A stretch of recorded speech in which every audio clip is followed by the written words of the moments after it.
Magandang gabi po sa inyong lahat. Ay, nagpapasalamat po ako sa Atuan, unang-una kay Ma'am Marie, kasi hindi niya ako pinabayaan, at ako din naman sa sarili ko, hindi ako sumuko kahit hindi ko kaya. Minsan parang inisip ko talaga, paano ba to? Bibigay ba ako or what? Pero sa sitwasyon ko, hindi marunong talagang mag-English, hindi, wala talaga. Pero yun lang talaga, may tiwala ka sa Diyos, at unang-una sa mga teacher, kay Ate Marie, Atuan, the best talaga. Basta hindi nila ako pinabayaan.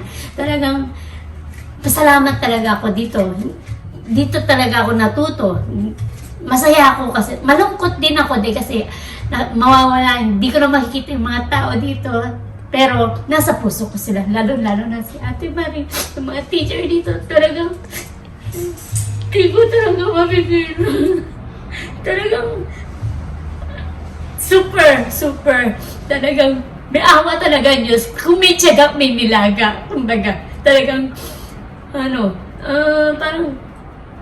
wala akong masasabi na talaga super pasalamat sa Panginoon, kay Ate Marie, sa mga staff dito, sa mga teacher, lahat.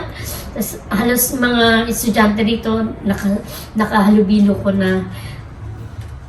At dun sa mga nakakakilala sa akin, alam kong super hindi ganun kadali. Dahil kasi, kumbaga, parang mahina, pero kinakaya ko. Sana maging inspirasyon ako sa inyo, sa mga nanonood, na ito ko, papakita ko yung ako na mahina pero kinaya at hindi sumuko. At lalo-lalo na yung mga teacher na nagsuporta, talagang tumulong, talagang grabe ang bigay ng suporta nila para Gambaro Shikanai.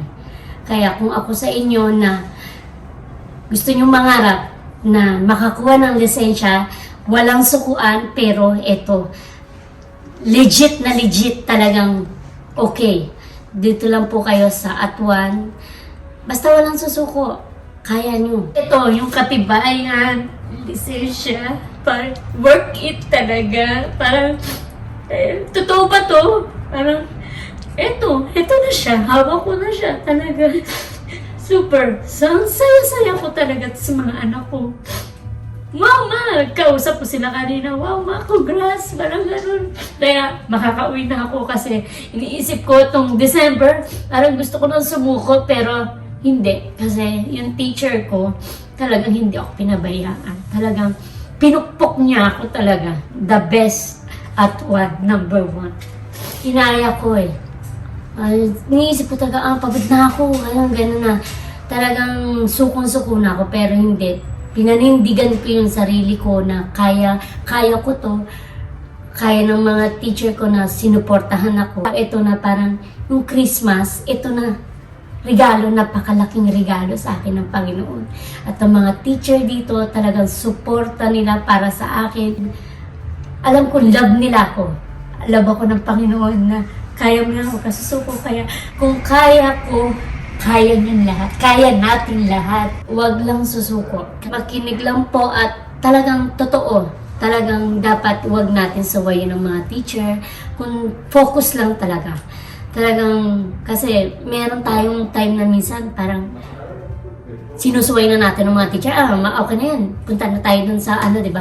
Hindi ganun kadali. Talagang kailangan maging diretso tayo sa teacher ko. Anong sinasabi ng teacher, gawin natin. Kasi ako, aminin ko sa sarili ko, matigas ang ulo ko. Pero eto na, super saya. Napakasaya.